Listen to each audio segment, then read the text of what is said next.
오늘의 성경 말씀은 시편 138편 1절에서 5절까지입니다. 안승경 권사님 나와서 대독하시겠습니다.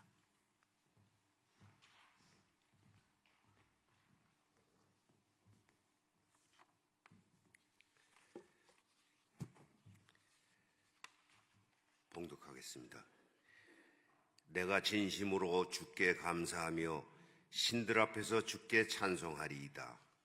내가 주의 성전을 향하여 예배하며 주의 인자하심과 성실하심으로 말미암아 주의 이름에 감사하오리니 이는 주께서 주의 말씀을 주의 모든 이름보다 높게 하셨음이라. 내가 간구하는 날에 주께서 응답하시고 내 영혼에 힘을 주어 나를 강하게 하셨나이다. 여호와여, 세상의 모든 왕들이 주께 감사할 것은 그들이 주의 입의 말씀을 들으며오며 그들이 여호와의 도를 노래할 것은 여호와의 영광이 크심이니이다. 우리 교회는요, 특별히 참 찬양 잘하는 교회입니다. 종로 지방에서도 소문이 나고요.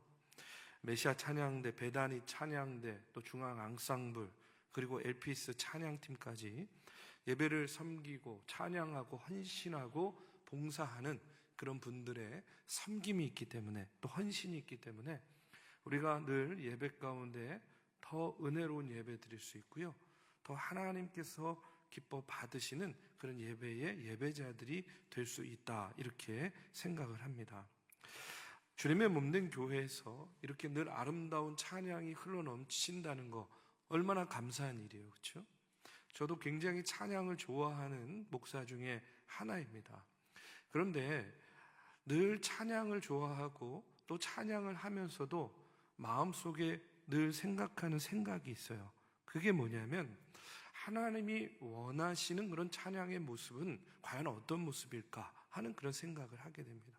하나님이 원하시는 찬양의 모습, 하나님이 기뻐 받으시는 찬양은 어떤 찬양이고 어떤 모습일까 하는 것을 생각해 보면, 단순히 노래하고 또 단순히 연주하고 그냥 아름다운 선율만 있으면 그것이 하나님이 기뻐 받으시는 찬양이 되고 음악이 되고 연주가 될까?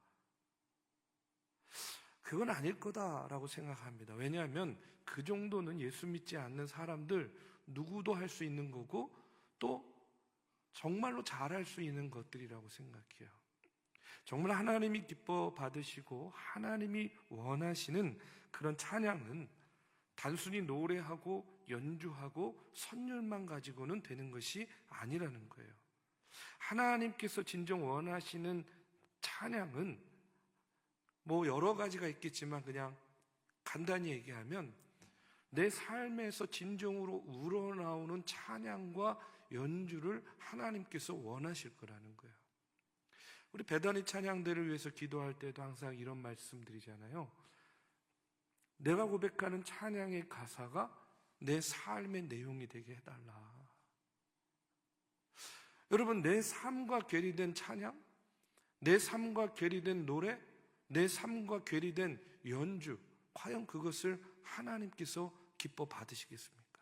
그렇기 때문에 오늘 우리의 찬양은, 우리의 연주는 정말로 하나님 보시기에 합당한 내 삶에서 우러나오는 진심 어린 찬양이 되어야 될 줄로 믿습니다.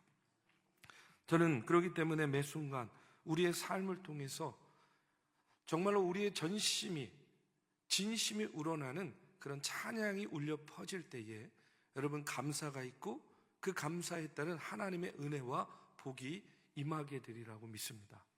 이런 이야기가 있어요. 제2차 세계대전이 한창일 때에 도시가 폐허가 되었습니다. 많은 아이들이 제대로 먹지 못하고 굶주리고 있을 때에 어떤 독일의 마을에서 한 부유하게 사는 부부가, 노인 부부가 매일같이 빵을 만들어가지고 거리에서 굶고 있는 아이들에게 그 빵을 나눠줬다고 합니다.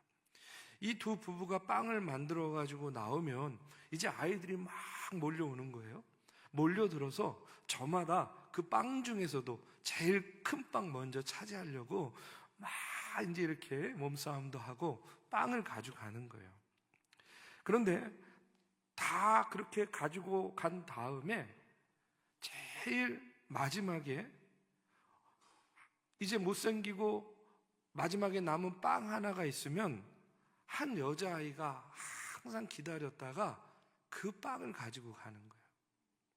그리고 그냥 가지고 가는 것이 아니라 이 노부부에게 와가지고 할머니, 할아버지 참 감사합니다 하고 이렇게 인사하고 가져가는 거예요.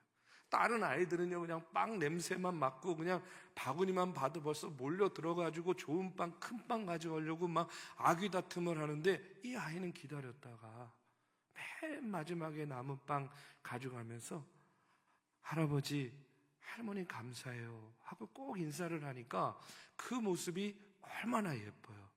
그래서 이제 이 노부부가요 이제 빵을 나눠줄 때에 제일 작고 못생긴 빵에다가 금화 한 입하고 메모지를 넣어가지고 그 아이가 가져가도록 했다고 합니다. 그리고 그 메모지에 뭐라고 적었냐면 이것은 감사할 줄 아는 너를 위해 준비한 작은 선물이란다. 이렇게 메모를 써서 줬다는 거예요. 이것은 감사할 줄 아는 너를 위해 준비한 작은 선물이란다. 여러분, 감사할 줄 아는 사람은요, 저는 이렇게 특별한 하나님의 복을 받는 그런 삶이 되리라고 믿습니다. 저도 우리 아이들한테 항상 얘기해요. 야, 공부 잘하는 것도 좋고 운동 잘하는 것도 좋지만 인사 하나만 잘해도 너 인생 꼽힐 거야. 아빠는 옛날 별명이 넙죽이었어, 넙죽이. 그냥 누구를 만나든 감사합니다, 고맙습니다, 넙죽 인사 잘했더니 이렇게 됐어. 뭐 어떻게 된 건지는 잘 모르겠지만 좋은 건지 안 좋은 건지 모르겠지만 자, 여러분, 감사할 줄 아는 인생, 감사할 줄 아는 삶에 하나님의 축복이 임한다고 믿어요. 플러스 알파가 있다는 거예요. 오늘 본문은요 이렇게 이야기합니다. 내가 전심으로 주께 감사하며 신들 앞에서 주께 찬송하리이다.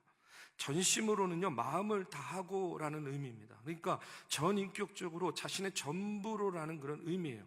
다윗이 이런 표현으로 하나님께 감사의 표현을 하는 이유가 있습니다. 그것은요 이 다윗의 지난 삶과 깊은 관련이 있어요. 다윗은 골리앗과의 싸움 이후로도 계속해서 전쟁에서 싸움을 합니다. 30년, 40년 이상을 전쟁을 치렀어요. 전쟁을 많이 치렀다는 것은요, 그 이면에 어떤 의미가 있냐면 죽을 고비 여러 번 넘겼다는 거예요. 그 전장터에서 얼마나 많은 죽을 고비를 넘겼어요. 그런데 그런 삶 속에서, 그런 과정들 속에서 하나님의 은총과 역사가 아니었다면 자기가 아는 거예요. 내가 살아남지 못했을 것이다.